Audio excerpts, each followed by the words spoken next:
And welcome to Bay Sunday, everyone. I'm your host, Frank Malico. We got another great show for you today. We have an author, a Native American organization that's dedicated to healthy living, visual artist, and a photographer sharing some of his work, and he's going to tell us about an upcoming project I think you're going to like. Also, a reminder, you can follow us on Facebook and Twitter and check out our segments on YouTube.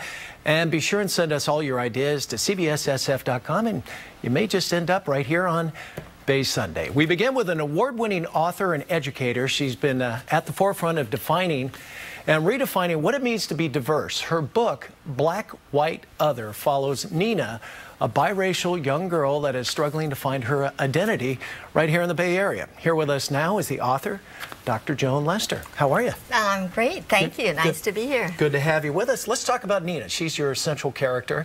A fictional book, but who is Nina? Loosely modeled on my own kids who are biracial, but it really is fiction. I keep reminding my kids who are now adults, and they're saying, Mama, you know, don't write about us. I'm like, it's not you, it's fiction, but there is some truth. You know, every biracial kid, or multiracial, multi-ethnic, multicultural kid who has many heritages struggle. Every teen struggles. Sure. That's the job description. You throw in two cultures. But then you throw in two at least. Right. And in this case, actually, the mother herself, who's white, is Jewish and Irish ancestry and had her own. You threw in a few new issues. dynamics, didn't you? Well, I thought, let's just get it all. Although that's not all of it. Sure. So it's Nina's journey.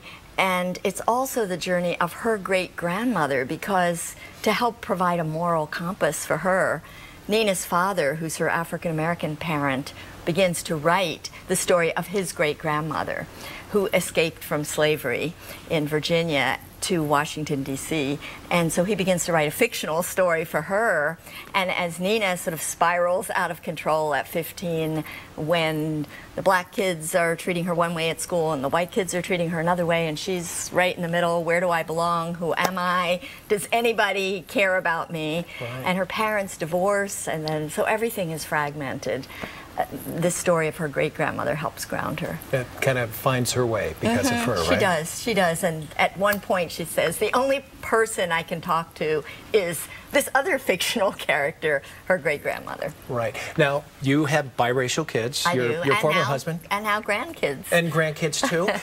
Well, what is their reaction? Because you kept saying, this is not about you guys, right. But obviously you had you had some a pretty good basis on how to write this book. What's their reaction? Well, actually, I was very pleased. My son, who's a high school English teacher and a pretty good writer himself, who also had some trepidations about reading it, given his history of not wanting to be written about. And his father, by the way, is also a writer, so he's had a lot written about him since his birth. But he actually loved the book. He said, Ma, you really got into the mind of a 15-year-old.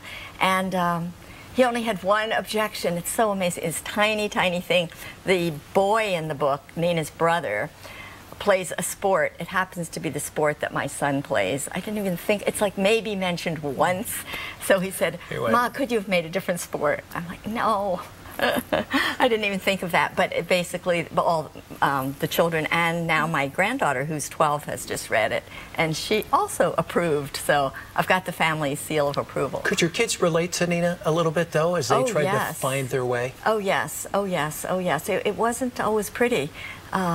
You know, we were talking off camera. I mean, you've got holidays that come around. You've got an African-American family. You've got a white family.